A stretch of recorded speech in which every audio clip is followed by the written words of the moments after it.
ഒരു ചർച്ചയ്ക്കുമില്ല ഈ സമയത്ത് എന്നുള്ളതാണ്. പിശാചിനോടാണ് തങ്ങളുടെ പോരാട്ടം, അത് തുടരും എന്നുള്ള ശക്തമായ നിലപാട് ഒരിക്കൽ കൂടി ഇറാൻ ആവർത്തിക്കുന്നു എന്ന ഏറ്റവും പുതിയ വിവരം കൂടിയുണ്ട്. സരുൺ ജോസ് തുടരുന്നുണ്ട്.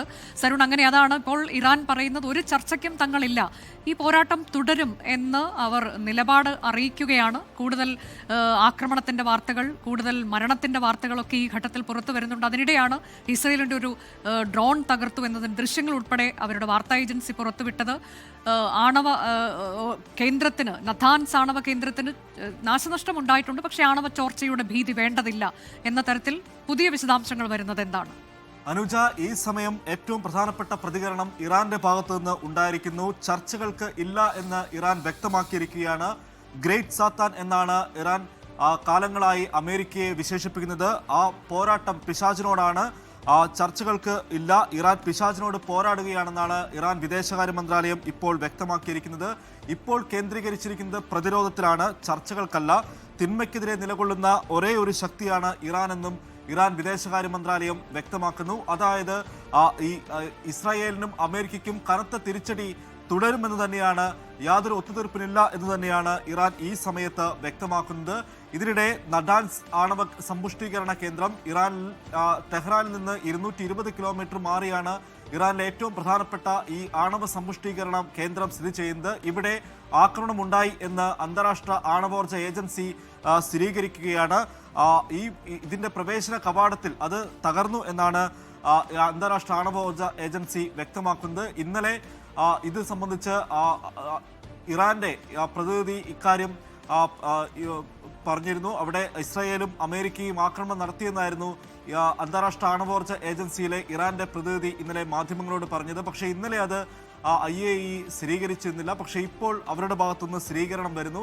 പക്ഷേ ആണവ വികിരണമോ മറ്റോ റിപ്പോർട്ട് ചെയ്തിട്ടില്ല എന്നാണ് ഇപ്പോൾ വ്യക്തമാക്കുന്നത്. നേരത്തെ കഴിഞ്ഞ വർഷം ജൂണിൽ 12 ദിന യുദ്ധത്തിൽ ഈ നദാൻസും അതുപോലെ തന്നെ ഫോർദോ ആണവ സമ്പുഷ്ടീകരണ കേന്ദ്രങ്ങളും കേന്ദ്രീകരിച്ചായിരുന്നു ഇസ്രായേലും അമേരിക്കയും വലിയ രീതിയിൽ ആക്രമണം നടത്തിയത്. അന്ന് സാരമായ കേടുപാടുകൾ ഈ കേന്ദ്രങ്ങൾക്ക് വന്നിരുന്നു.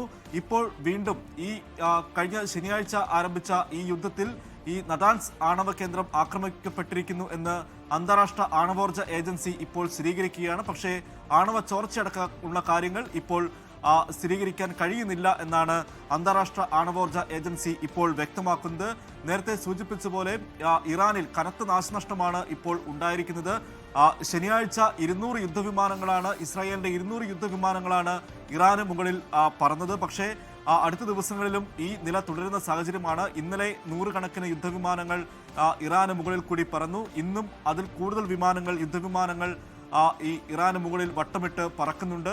ഇറാന്റെ വിവിധ കേന്ദ്രങ്ങൾ, അത് പല മേഖലകൾ കേന്ദ്രീകരിച്ചാണ് ഇസ്രായേലിന്റെയും അമേരിക്കയുടെയും ആക്രമണം. പടിഞ്ഞാറൻ ഭാഗത്ത് ഇസ്രായേൽ ആക്രമണം കേന്ദ്രീകരിക്കുമ്പോൾ ഇറാന്റെ വടക്ക് ഭാഗത്താണ് അമേരിക്കയുടെ ആക്രമണം കൂടുതലായിട്ടും ഉള്ളത്. ഏതാണ്ട് 500-ലേറെ ഇടങ്ങളിലാണ് ഇത്തരത്തിൽ ഇന്ന് ഈ ഇറാനിൽ ഇതുവരെ ഈ ആക്രമണം നടന്നിട്ടുള്ളത് എന്നാണ് റെഡ് ക്രോസിന്റെ കണക്കുകൾ സൂചിപ്പിക്കുന്നത്. 1000-ലേറെ ഡ്രോണുകളും മിസൈലുകളും ഉപയോഗിച്ചായിരുന്നു ഈ മേഖലകളിൽ ആക്രമണം. ചില ഇടങ്ങളിൽ നിന്നുള്ള ഈ ദൃശ്യങ്ങളടക്കം ഇപ്പോൾ പുറത്തു വരുന്നുണ്ട്. വലിയ രീതിയിൽ നാശനഷ്ടമുണ്ടാക്കിയാണ് ഇസ്രായേലിന്റെയും അമേരിക്കയുടെയും മിസൈൽ ആക്രമണവും അതുപോലെ തന്നെ ഡ്രോൺ ആക്രമണവും. ഇറാന്റെ ഈ ഡ്രോൺ സംഭരണ കേന്ദ്രങ്ങളും അതുപോലെ തന്നെ മിസൈൽ സംഭരണ കേന്ദ്രങ്ങളും കേന്ദ്രീകരിച്ച് അവിടെ സെർച്ച് ആൻഡ് ഡിസ്ട്രോയ് എന്ന ഒരു തന്ത്രം ഉപയോഗിച്ച് ഇപ്പോൾ സംയുക്ത ആക്രമണം തുടരുകയാണ്. അതുപോലെ തന്നെ ഈ റഡാർ സിസ്റ്റം അടക്കം തകർക്കുന്ന രീതിയിലേക്ക് പാകിസ്ഥാനുമായി അതിര് പങ്കിടുന്ന സഹേദൻ മേഖലയിലെ എയർബേസിൽ അവിടെ ഇറാന്റെ റഡാർ നിരീക്ഷണ സംവിധാനമുണ്ട്. അതടക്കം തകർക്കുന്ന രീതിയിലേക്ക് അങ്ങനെ തന്ത്രപ്രധാനമായ മേഖലകൾ കേന്ദ്രീകരിച്ചുള്ള ആക്രമണവും ഒരു വശത്ത് തുടരുകയാണ്.